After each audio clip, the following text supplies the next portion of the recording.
will discuss standard 10th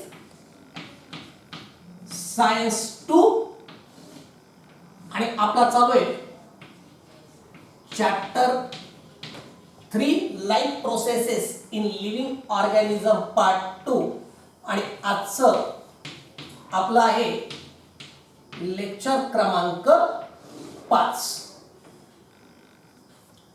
आज आपल्याला पाहायचंय पहिल्यांदा पोलिनेशन.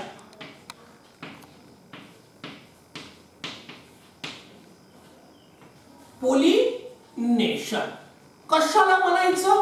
पोलिनेशन तर pollen grains from anther, pollen grains from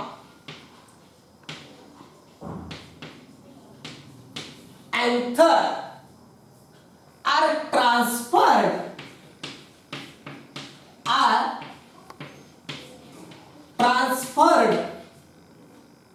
to stigma.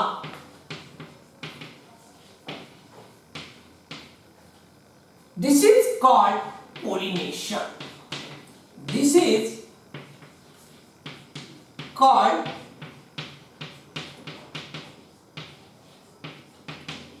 Pollination.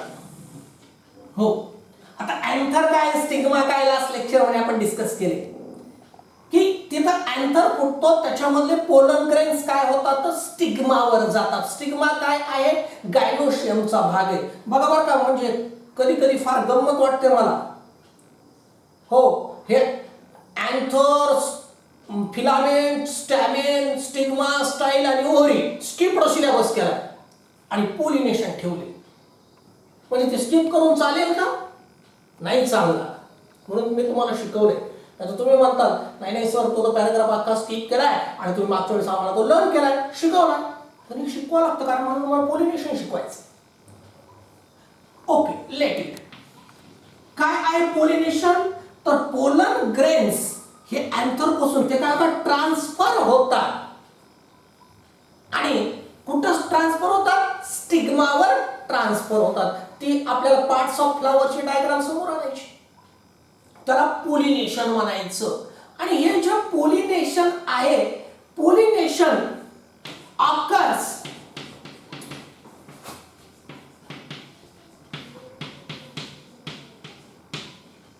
Bye दोन veg न होतं.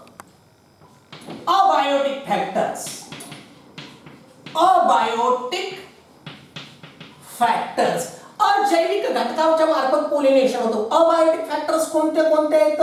तर विंड आहे, वारा सुटतो आणि उडतात परागकण, किंवा वॉटर सुद्धा आहे, पाण्याच्या माध्यमातून सुद्धा जातात. काही जे छोट्या हेडचे फुलं वगैरे आहेत तर पाणी वाहत जातं, तिथूनच होतं. आणि काही बायोटिक फॅक्टर सुद्धा आहेत, त्यांच्या मार्फत सुद्धा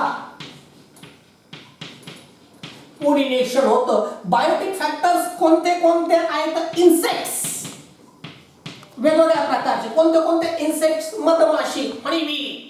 एका फुलावरून दुसऱ्या फुलावर जाऊन तिच्या पायाला पोलन ग्रेन चिटकतात आणि ते स्टिग्मावर जाऊन काय होतात? तो लॉन्च होतात.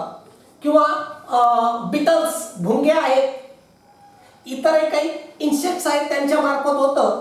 किंवा हे काही अदर ॲनिमल सुद्धा आहेत, तर त्यांच्या पायाला लागून सुद्धा काय होतं? हे पोलिनेशन होतं. तर what is meant by pollination? आणि हे काय आहेत?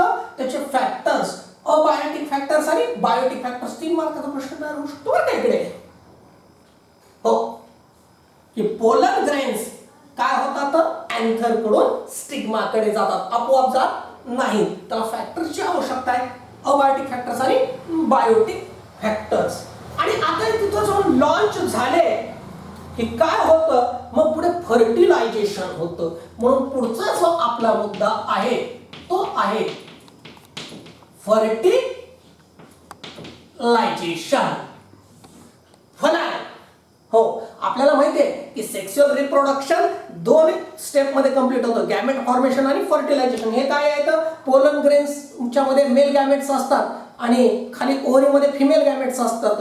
आणि आता फर्टिलायझेशन आहे. फर्टिलायझेशन कधी होतं की काय होतं की स्टिग्मा काय होतं, स्टिकी होतो. पोलिनेशन होत असताना स्टिग्मा काय होतो, स्टिकी होतो. हे पहा मी काय करतो इथं आकृती काढतो.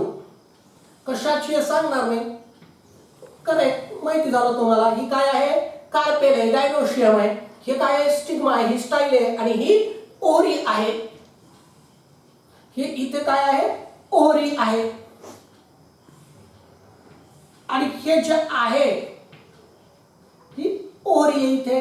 आणि इथं काय झालाय, पोलन ग्रेन येऊन चिटकलाय. इथं काय झालेलं आहे, पोलन ग्रेन येऊन चिटकलाय. की हा काय आहे, पोलन ग्रेन आहे. हा काय आहे, स्टिग्मा आहे. ही काय आहे, स्टाईल आहे. आणि ही काय आहे, ओव्हरी आहे. During pollination, pollen grains launched on stigma, and during pollination, stigma becomes sticky. चिकट होतो स्टिग्मा आणि त्याच्यामुळे pollen grains they remain over there. अनेक असतात, फक्त त्या आकृतीमध्ये एक दाखवला आहे. तर काय होतं आता, हे पोलन ग्रेन्स तिथं जाऊन चिटकतात. आणि काय होतं मग नंतर, पोलन ग्रेन जर्मिनेट. तिथं पोलन ग्रेन काय होतो, जर्मिनेट होतो. आता इथं 9वीचं आठवतं का, अच्छा मी आठवण करून देतो. अशी आकृती काढली होती मी 9वीला.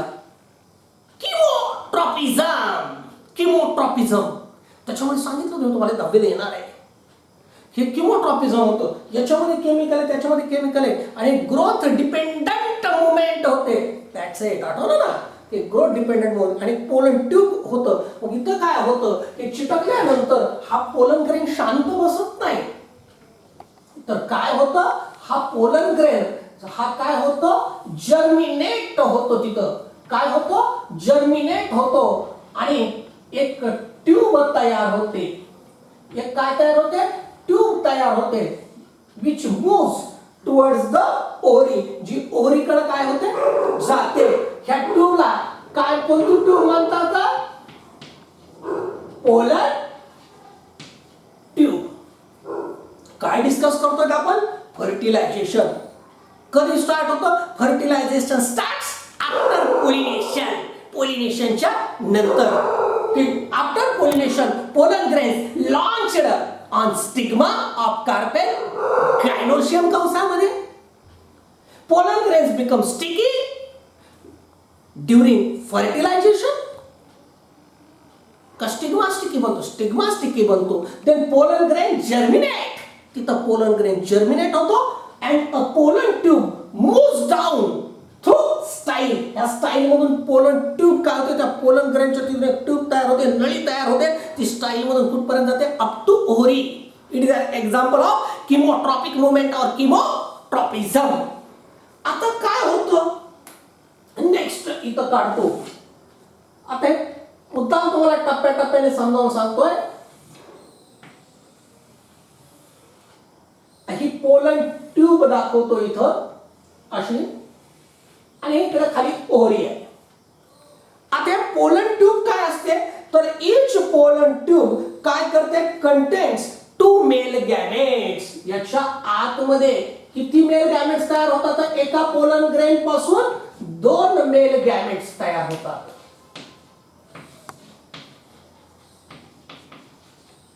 Pollen tube contains 2 male gametes. 2 male gametes काय असतात, त्या पोलन ट्यूब मध्ये असतात. हो, तुम्ही म्हणताल सर फर्टिलायझेशन साठी तर तुम्ही आम्हाला शिकवलंय, haploid male gamete fuses with haploid female gamete to form diploid zygote. मग इथं 2 मेल गॅमेट्स कसं काय, खरं तर आवश्यकता एकाच मेल गॅमेटची फर्टिलायझेशन साठी. मग इथं 2 मेल गॅमेट्स कशासाठी येतं, का गरज आहे. आणि असा प्रश्न बोर्डात येईल बरं का 2 मार्कासाठी. Why 2 male gametes are present during fertilisation in plants. काय गरज आहे 2 मेल गॅमेट्सची, निसर्गाची अशा काय प्रोव्हिजन आहे, काय व्यवस्था करून ठेवली निसर्गाने की 2 मेल गॅमेट्स तिथं आहेत. लक्ष द्या, काय होतं की मग नंतर ही जी पोलन नंतर काय होतं, ही pollen tube enters in the ovary. ही काय होते, त्या ओरीमध्ये काय होते, एंटर होते. आणि काय होतं, both male gametes are released in the ovary. आणि ओरीमध्ये दोन्ही मेल गॅमेट्स काय केले जातात, रिलीज केले जातात by bursting the pollen tube. Pollen tube burst होते, फुटते आणि both male gametes are released in the ovary. ओरीमध्ये रिलीज होतात. त्याच्यामध्ये आता दोन मेल गॅमेट्स काय आहेत, तर वन मेल गॅमेट काय होतो, युनाइट्स विथ एक सेल. त्याच्या आतमध्ये, ओरीच्या आतमध्ये जी काय एक सेल आहे ज्याला ओव्ह्यूल म्हणतात, त्याच्याशी युनाइट होतो, that is female germ cell. तर it will unite with female gamete म्हटलं तरी चालतं, फिमेल जर्म सेल म्हटलं तरी चालतं. कुठं असते ती, या ओव्हरीमध्ये असते. हे ज्या ओव्हरीमध्ये काय असते, फिमेल जर्म सेल असते. आणि हे काय होतं, it will and it fuse with female germ cell, female gamete, एक सेल, ओव्ह्यूल काही म्हणा. आणि काय तयार करतो तिथं, झायगोट तयार होते. तिथं काय तयार होतं, zygote. This is called as fertilisation. याला काय म्हणायचं, फर्टिलायझेशन. व्याख्या मी तीच दिली की काय, haploid male gamete fuses with haploid female gamete, this is called as fertilisation. इथं फर्टिलायझेशन होतं. पण आता अजून एक मेल गॅमेट राहिला ना सर. हो, आपला मुख्य प्रश्न, दुसरा मेल गॅमेटची काय आवश्यकता आहे. तर second mail gamete unites with to polar nuclei. त्याच्या आतमध्ये दोन पोलार म्हणजे काय असतात, न्यूक्लियाय असतात, न्यूक्लियस असतात. पोलार म्हणजे दोन कडीला दोन, असे दोन पोलार न्यूक्लियाय असतात. त्याच्यासोबत तयार होतं to form endosperm. To form endo काय आहे, एंडोस्पर्म तयार करतं, एंडोस्पर्म. आता लक्षात घ्या, तुमच्या इथं 10वीच्या पुस्तकात नाहीये. हे एंडोस्पर्म कशासाठी असतं, तर हे बघा, झायगोट तयार झालाय, बरोबर आहे. एक मेल गॅमेट आणि एक फिमेल गॅमेट, झायगोट तयार झालाय. झायगोट पासून एम्ब्रिओ तयार होणार आहे. आणि मग त्या एम्ब्रिओला पुढे बीज तयार होणार आहे. त्याला खायला पण लागणार ना ते एम्ब्रिओला. म्हणून हे एंडोस्पर्म तिथं तयार होतं. हे काय करतं, एंडोस्पर्म पुढे त्या बियामध्ये त्या एम्ब्रिओचं न्यूट्रिशन म्हणून काम करतं. And as these two male gametes are there and one male gamete fuses with egg cell, another fuses with two polar nuclei to form endosperm. This is called as double fertilization. म्हणून याला काय म्हणतात, double fertilisation सुद्धा म्हणतात. एखाद्या वेळेस प्रश्न येईल, explain double fertilisation in plants. आपण जर रामकृष्ण हरी आम्हाला शिकवलं ना डबल फर्टिलायझेशन शिकवलेलं बाबा. हे डबल फर्टिलायझेशन काय आहे, तर हे डबल फर्टिलायझेशन आहे. दोन मेल गॅमेट्स असतात म्हणून याला काय म्हणायचं, डबल फर्टिलायझेशन. कळालं. मी थोडंसं फास्ट रिपीट करतो. सुरुवातीला पोलिनेशन होतं. पोलन ग्रेन्स अँथर मधून कुठं जातात, ट्रान्सपोर्ट टू स्टिग्मा. त्याच्यासाठी बायोटिक फॅक्टर्स, अबायोटिक फॅक्टर्स. नंतर हा पोलन ग्रेन काय होतो, ह्या स्टिग्माला स्टिक होतो. तिकडनं काय होतं, किमोट्रॉपिझम होतं. पोलन ग्रेन जर्मिनेट होतो. एक पोलन ट्यूब डेव्हलप होते. ही पोलन ट्यूब ओव्हरीपर्यंत जाते. ह्या पोलन ट्यूबमध्ये दोन मेल गॅमेट्स असतात. नंतर पोलन ट्यूब बर्स्ट होते. ओव्हरीमध्ये दोन मेल गॅमेट्स रिलीज होतात. एक मेल गॅमेट एक सेल सोबत फ्यूज होतो. तिथं झायगोट तयार करतो. झायगोट पासून एम्ब्रिओ तयार होतो. हे एक फर्टिलायझेशन आहे. दुसरा मेल गॅमेट दोन पोलार न्यूक्लियाय सोबत फ्यूज होतो आणि तिथं एंडोस्पर्म तयार होतं. दोन मेल गॅमेटचं याच्यामध्ये इन्व्हॉल्वमेंट आहे म्हणून याला डबल फर्टिलायझेशन मानतात. हे आहे पोलिनेशन आणि फर्टिलायझेशन. तुम्हाला ह्या वर्षीच्या स्किप्ड सिलेबसमध्ये जर्मिनेशन जे आहे काय आहे ते फार थोडं सांगितलेलं आहे. जर्मिनेशन कसं होतं, आता याच्यामध्ये त्यांनी सांगितलेलं आहे की ओव्ह्यूल डेव्हलप्स इनटू सीड. हो, याच्यामध्ये जी ओव्ह्यूल आहे, ओव्ह्यूल काय आहे, त्याच्यामध्ये ओव्ह्यूल जे असते की ज्याच्यासोबत काय फ्यूज झाला एक मेल गॅमेट, तर हे ovule develops into seed and ovary develops into fruit. हो, ह्या फर्टिलायझेशनच्या इफेक्टमुळे काय होतं की ओव्ह्यूल डेव्हलप्स इनटू सीड.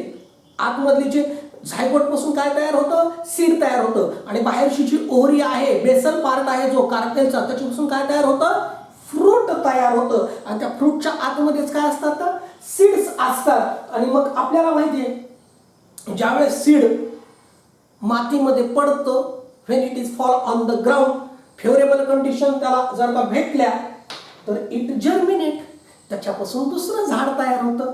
आणि दुसरं झाड तयार झालं म्हणजेच काय झालं, त्याचं रिप्रोडक्शन झालं. त्याचं काय झालं, रिप्रोडक्शन झालं. This is called as seed germination. याला काय म्हणायचं, बीजाचं अंकुरण, सीड जर्मिनेशन.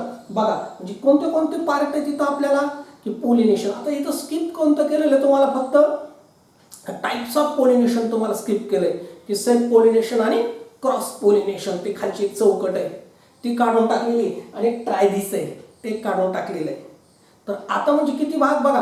आपण सगळ्यात पहिल्यांदा काय बघितले, पार्ट्स ऑफ फ्लावर 4. बघा नीट लक्ष द्या, ट्राय टू रिकॉल, की त्याच्यामध्ये 4 parts, calyx, Corolla, androecium, gynoecium. आपल्यासाठी महत्वाचे androecium, gynoecium. Androecium male part, gynoecium female part. हे झालं त्याचं ॲनाटॉमी, स्ट्रक्चर समजावून घेतलं आपण पहिल्यांदा, बरोबर आहे, लास्ट लेक्चरमध्ये. आज मुद्दा क्रमांक 1 पोलिनेशन म्हणजे काय, मुद्दा क्रमांक 2 डबल फर्टिलायझेशन, मुद्दा क्रमांक 3 छोटासा कोणता, जर्मिनेशन. बरोबर आहे. हे आपण काय बघितले, 3 मुद्दे या ठिकाणी बघितले. काय हरकत नाही, आज के लिए इतना ही.